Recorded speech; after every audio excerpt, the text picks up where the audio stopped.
have a record thing. Instead of pressing the record button over there, I can record it here. Making me happy, okay? There's nothing to do but get rid of a bunch of bananas that I have that are going bad. So I'm gonna make a sacrificial banana loaf. And I also want some lip gloss. I think I need it. I think that's reasonable. Who is that? Is that a baby? I don't really have anything that you're supposed to have in order to make banana bread and make it work, okay? This little thing is not so little. Should I use that? Is that too big? Is that too massive? It's as big as my torso. Might as well. Honestly, this is the thing. I do not have anything that you're supposed to have to cook. We're gonna have to improvise the entire time. And I hope I have all the ingredients. And if I don't, this is just what we're gonna have to do. We're just gonna have to like go with it. It's gonna mush really well though. Yeah, my friend is asking how the baking is going because she knows it's gonna be a disaster and she really likes to see me suffer. Combine the flour, baking soda, baking powder, and salt in a large bowl. Cream together the eggs and sugar. Okay, whatever.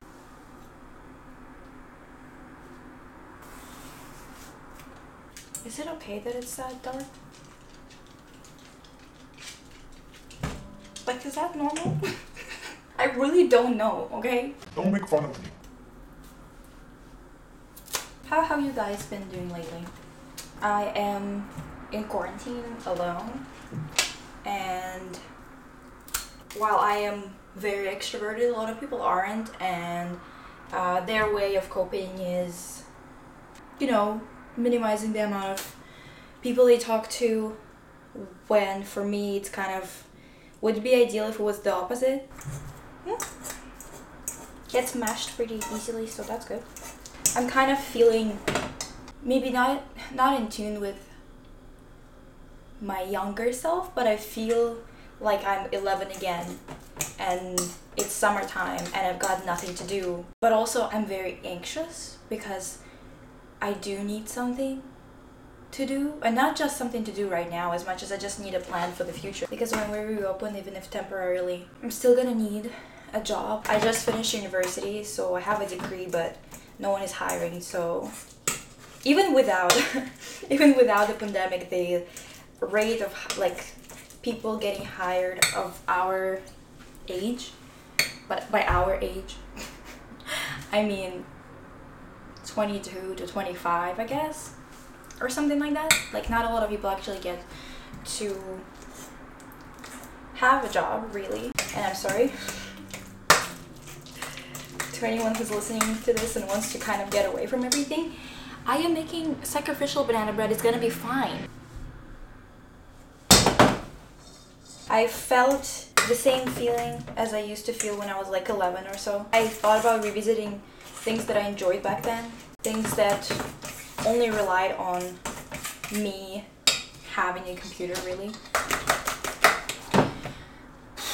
This is tiring. Why am I doing this? How do we feel about this? Do we like it? Do we hate it? I need the light anyway. If anyone has any thoughts on this stuff, let me know. I want to hear it. I want to hear somebody else think for once instead of just listening to myself. I don't have any measuring cups either, so if you're like a baker or something like that, look away. If you have any music recommendations, hit me up. Send me your playlist. Almond extra? Ooh. Okay, now. A whole cup of sugar. Flour. That's the messy part. Also, if you have any gossip even about people that I don't know, please let me know, because I miss talking shit, okay? As of today, I haven't seen anyone out of the people that I know since March 26 or something like that. Before then, I was in quarantine already for like 10 days or so. We're living it up, ladies. Oh shit, I was supposed to heat it up to 350 of Fahrenheit. Is this oven like Fahrenheit or not? We're just gonna assume that it's Fahrenheit. Ooh. probably be okay. While I wait, I'm gonna do a quick round of things to check out while you're on quarantine. It might not be your cup of tea. Read a few things about it, maybe about each thing that I recommend, because I don't want to recommend something that's gonna bum you out, but these things don't really bum me out that much. They are actually very helpful. The first thing I would recommend is this book, The Myth of Sisyphus, and it's by Albert Camus. And let me adjust the gain here a little bit. This book has one of my favorite quotes that I used to describe what I'm obsessed with in terms of art making, that could easily bring someone into my art practice without me just spewing a bunch of names and a bunch of references. And this quote: "From the moment absurdity is recognized, it becomes a passion, the most harrowing of all." Absurdity of existence is the most interesting thing to me. For some people, maybe these kinds of topics are not really great to be thinking about at a time like this, but usually books like this and films about things like this and music and other art forms make me feel connected to people around me. It makes me feel like it's more of a collective experience than anything, you know. I think a lot of the times we forget how much of a collective experience life is in general, and it's a good reminder to view and to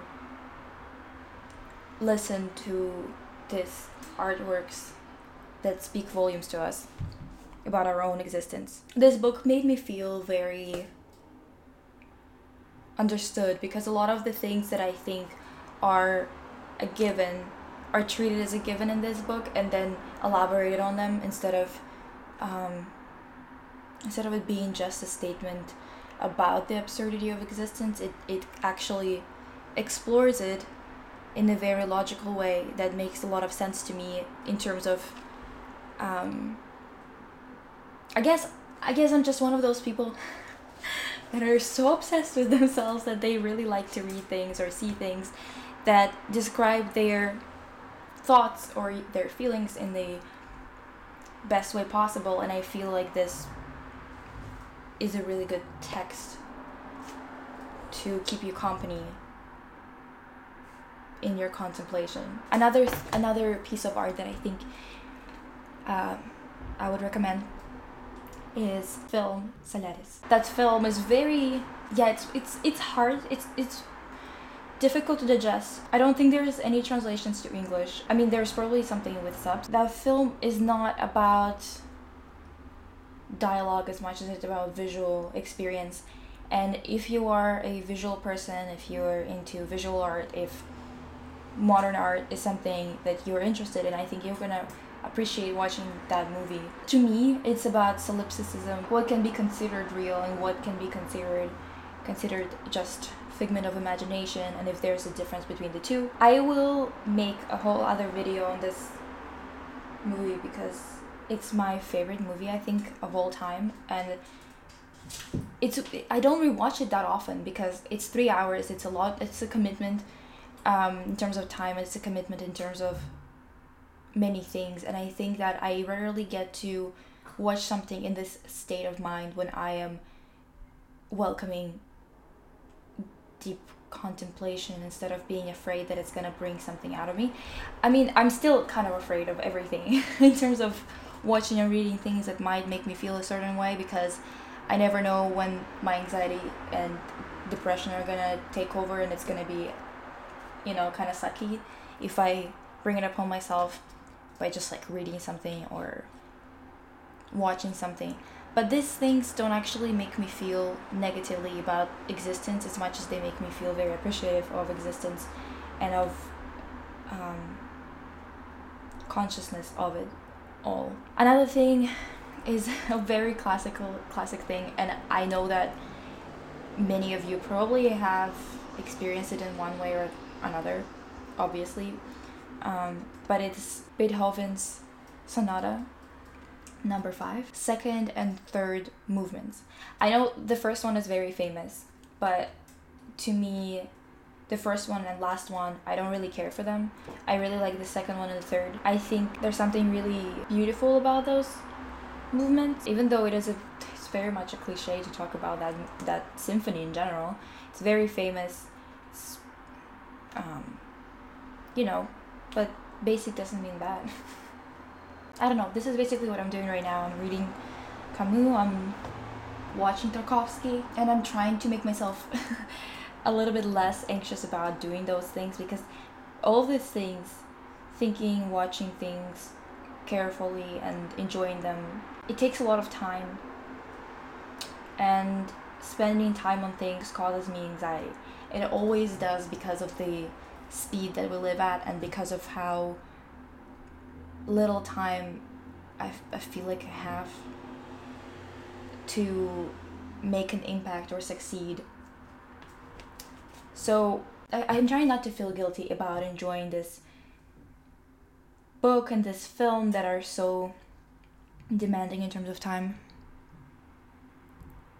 And that's why it makes me feel like I am 11 again.